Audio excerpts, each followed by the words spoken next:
ચૈત્ર નવરાત્રિના પ્રથમ દિવસે અચાનક વાતાવરણમાં પલટો આવતા ભરૂચ જિલ્લાના પૂર્વ પટ્ટાના સુકલતીર્થ, તવરા, નિકોરા અને મંગલેશ્વર સહિતના ગામોમાં કેરીની વાડીઓમાં મોટા પાયે નુકસાન નોંધાયું છે। ભરૂચમાં ઉનાળાની શરૂઆતમાં જ પડી રહેલા કાળઝાળ ગરમી વચ્ચે ગુરુવારે ચૈત્ર નવરાત્રિના પ્રથમ દિવસે અચાનક વાતાવરણમાં પલટો આવ્યો।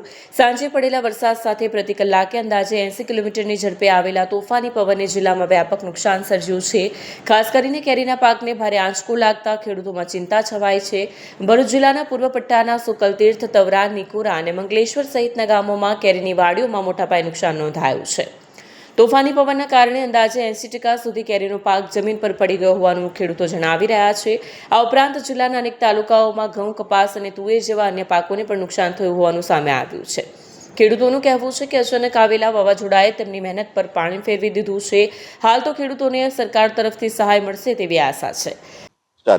મારું નામ મુકેશભાઈ ઈશ્વરભાઈ પરમાર છે। હું ટાલસા ગામનો રહેવાસી છું। કાલે રાતે વાવાઝોડું અને વરસાદ પડેલો છે। વાવાઝોડાથી આર્થિક નુકસાન વધારે થયેલું છે અને વરસાદથી આર્થિક નુકસાન વધારે થયેલું છે।